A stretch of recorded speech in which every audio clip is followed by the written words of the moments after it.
This is Kugan Cassius for IFL TV. We're in Sims's gym here. With me, I've got heavyweight boxer Anthony Joshua. Now, I interviewed you the other day, Anthony, so it's not really an interview. I want to know something. I want to know your top 5 all-time greatest heavyweights right on cue of boxing. Right on cue. So let's work our way down from like number 5. So not in any order of, oh, you prefer this one to this one, but we'll just go in some sort of number order. So, all right. In at number 5, who we got? In at number 5, we're going to go with the main man, the real deal Holyfield. Okay. Evander real deal Holyfield. Have you watched much of Evander's fights over the years? Yeah, before my fight in Wembley, I was watching a little documentary in the hotel of Holyfield. His devotion as a man. He's a Christian man.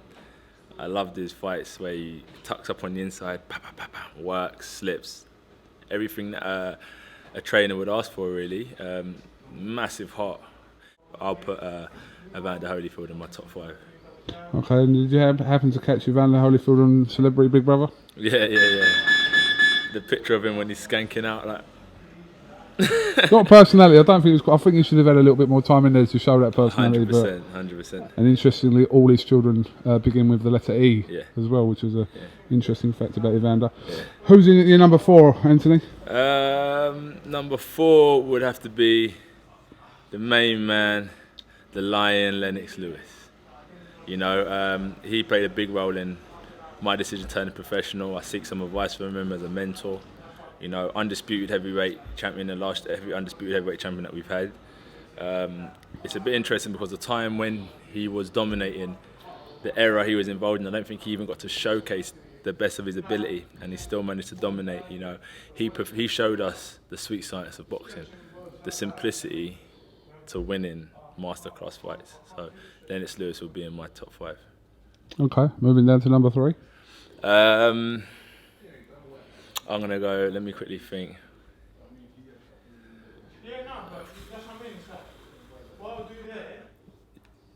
Larry Holmes. Okay. Holmes. For me, what can I say about Holmes when it comes to the jab? It's interesting because the jab is such a dangerous shot to throw because it's so easily countered. Either with a slip to the left hook, slip to the right hand over the top, and especially when you've got fighters, when you're tall, roll, waiting for you to fall in over your jab, you're going to get countered. But Larry Holmes perfected it and showed that the right hand can take you around the block, but the left hand going to take you around the world.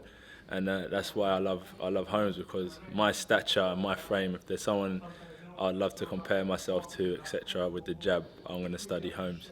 So Larry Holmes is in my top 5 once again. You get to meet him at York Hall? Correct. I got to meet him at York Hall, and he's unbelievable. He's left the game with his brain intact. Very healthy man, financially secure.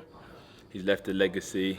Unfortunately, he come after Ali. You know what I mean? And we all know the story, but he's definitely in my top 5, man.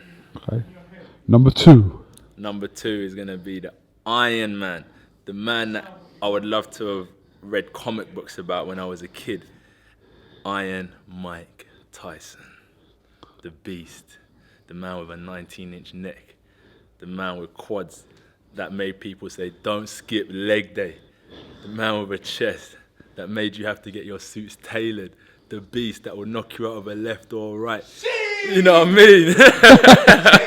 Iron Mike Tyson is definitely in my top 5. You know, when I first started boxing, it's weird because I'm like 6 foot 6, 7, and I'll be crouching down like a 5-foot fighter because I used to just love the way Tyson used to fight and that, and then.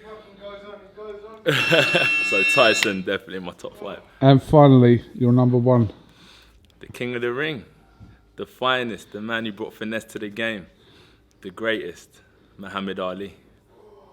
There's not a lot really needs to be said about an obvious choice at number 1, but you know he would in no particular order. Yeah, but yeah. I tried to line it up in a slight order. Do you know what I mean? And it would only be right to put Ali as number 1. Your favourite Ali fight over the years? My favourite Ali fight over the years would have to be the Rumble in the Jungle against George Foreman. Yeah. The fact that Foreman was knocking opponents out in 1 to 4 rounds when these guys were taking Ali 15 rounds, giving him hell.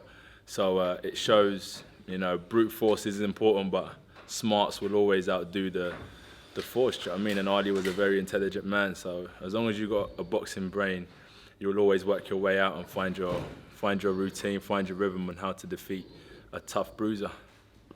All right, Anthony Joshua. Right on cue again. Right on cue. Thanks for talking to IFL TV and giving us your thoughts on your top 5 greatest heavyweights of all time. Yeah, leave your comments at the bottom. Let us know your top 5 and we'll debate this next time on the next interview. Absolutely. Peace. Thank you very much.